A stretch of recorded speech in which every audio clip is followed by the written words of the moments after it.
just based off of our conversation about, melody and that kind of stuff, I think one thing we could look at is mixing vocals.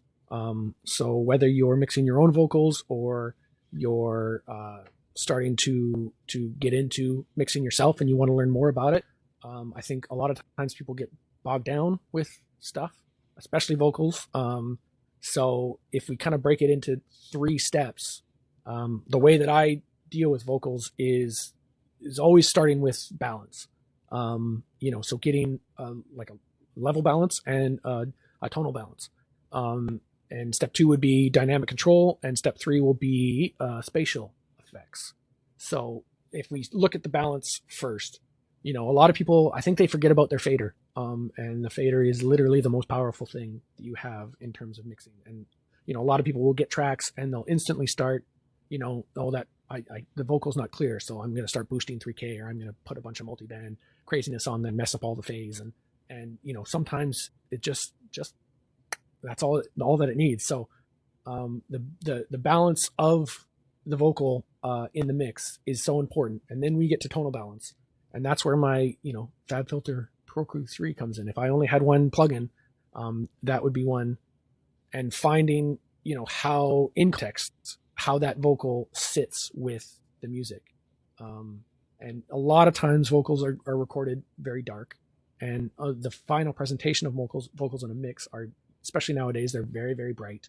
And there's a lot of brightness and hypeness in there. So trying to find that tonal balance, using the fader, but also, kind of tweaking the top and the bottom, or the low mid and the top, is where 90% of vocal mixing comes from, on my perspective. And again, I feel like people get bogged down in, like a lot of these sessions that I get, starting from the rough session, like we were talking about, they'll have 10 or more plugins. It's funny to see a Pro Tools session come in where all 10 plugins are there, and a lot of them are doing something that's undoing something else farther down the chain, and then they'll send it to a bus so that they can get more plugins on there, and it's just, you take them all off and you balance the fader, and then you do just a basic tonal balance of top and kind of low mid, and all of a sudden the vocal is alive again, and it's there, and it sounds like a voice, and it sounds like a real person singing into a microphone.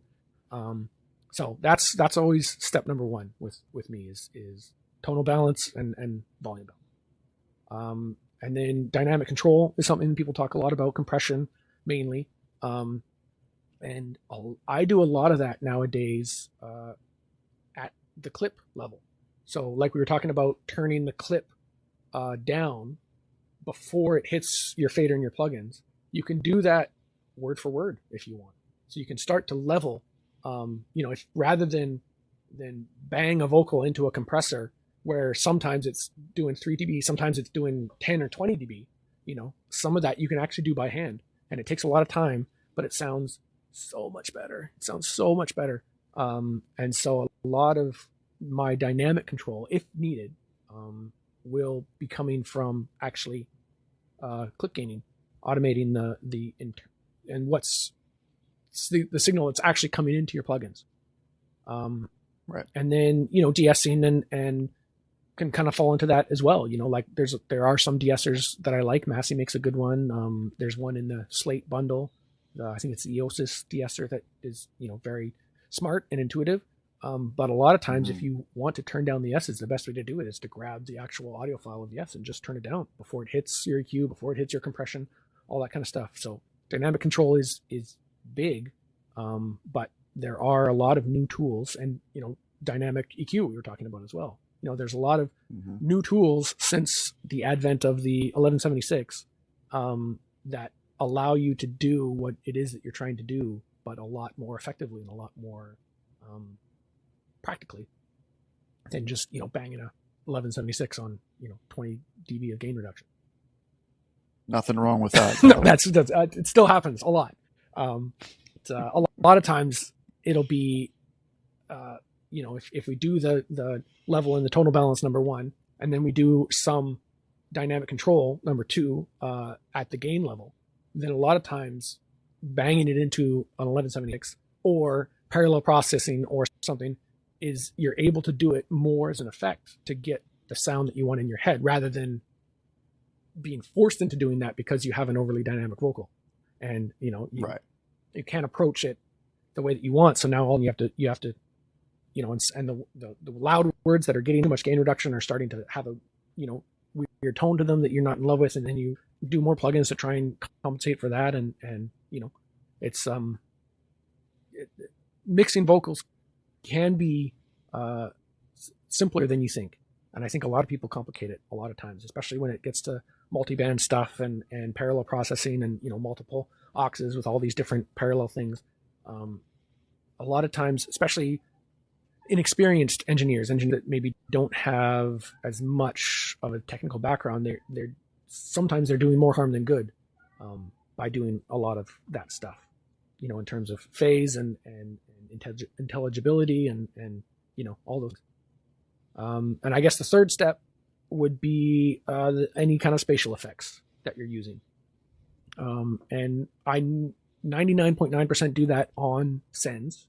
A lot of newer up and coming engineers will do, put delays and reverbs and stuff on their actual vocal channel. And I think there's a lot of problems with that in terms of your gain staging and your overall level and how that affects stuff. So if you're doing it as a sound design perspective for ad libs or whatever, that's another thing. But on your lead vocal, look to using sends for most of your spatial effects. And spatial effects come into that aesthetics thing that we were talking about before. A lot of the aesthetics of the vocal presentation come from the effects. If you listen to The Weeknd or Travis Scott or Tom McDonald or Rain Maida from Our Lady Peace, some of these artists we've been talking about, like the presentation of the voice outside of the performance. Obviously the performance is everything, the way the artist is delivering their material. But once you get into the mix stage, so much of the aesthetic is coming from the effects, whether there's slap delay to give it that antiquated, kind of throwback vibe, whether there's a big wash of reverb, which, was popular a couple years ago, but is now starting to ride that line between, does this sound like a 2010s record or, and so having that big wash of reverb is part of the aesthetic as well. And so I usually, in my different genres, in my different templates, I will have all kinds of things set up, ready to go, so that I can send to, whatever I think is needed for the song. There's usually 3 reverbs, like a short, long, and medium. Then some spatial things, like an H2000 pitch. There's a couple videos on my YouTube channel where I talk about some of these effects that I like to use.